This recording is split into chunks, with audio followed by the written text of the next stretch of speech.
नमस्कार दोस्तों, मैं हूं आदर्श मोहन और आप देख रहे हैं द सच इंडिया।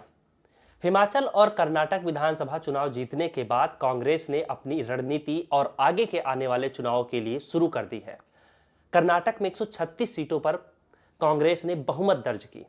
आपने देखा होगा कि जहां बीजेपी ने अपना पूरा दमखम लगाया, बजरंगबली तक को वहां पर समेट लिया, उनके नाम पर भी राजनीति की गई और उसके बावजूद भी जो नतीजा रहा वो बीजेपी के पक्ष में नहीं आया।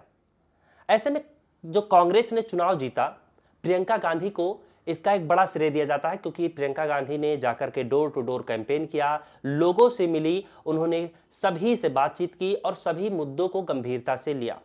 इसके साथ ही जो राहुल गांधी ने कुछ दिनों पहले भारत जोड़ो यात्रा निकाली थी, वो पैदल चले थे और कर्नाटक में लोगों से मिलते हुए आगे बढ़े थे। इसके साथ ही साथ वो हिमाचल भी गए थे, लेकिन हिमाचल वो चुनाव जीतने के बाद गए थे।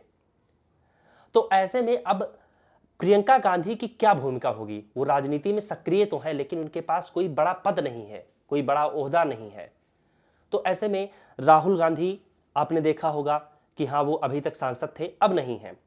अब कोई ना कोई परिवार का सदस्य संसद में होना चाहिए। तो एक तैयारी चल रही है कि प्रियंका गांधी को संसद भेजा जाए। ऐसे में दो रास्ते हैं।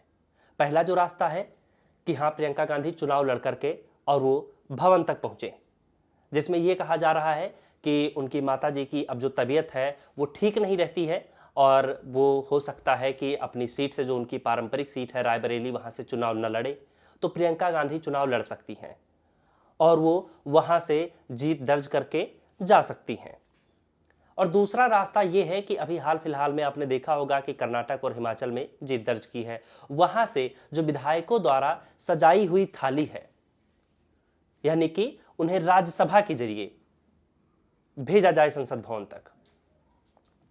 अब ऐसे में इन दोनों रास्तों में से क्या कुछ होता है, ये तो खैर आगे पता चलेगा। लेकिन उत्तर प्रदेश में आपने देखा होगा कि जब विधानसभा का चुनाव हुआ तो वहां पर कांग्रेस को काफी करारी शिकस्त मिली। आपने देखा होगा कि उन्हें हार दर्ज हुई।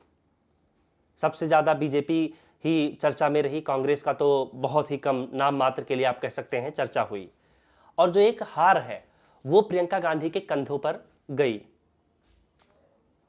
तो ऐसे में एक बड़ा सवाल यह होता है कि जो एक छवि देखने को मिलती है, लोग तुलना करते हैं इंदिरा गांधी की प्रियंका गांधी से, तो क्या उस छवि का फायदा अब आने वाले चुनाव में मिलेगा?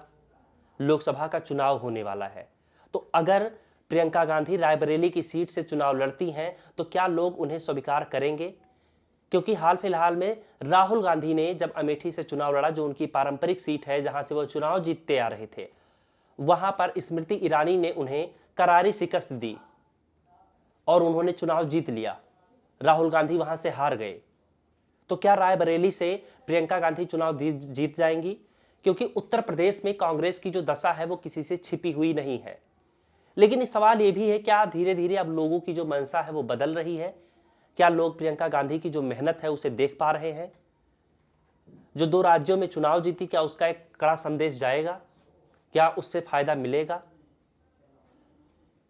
बहरहाल इस वीडियो में दोस्तों इतना ही। आप हमें कमेंट बॉक्स में जरूर बताएं कि प्रियंका गांधी के लिए कौन सा रास्ता बेहतर होगा।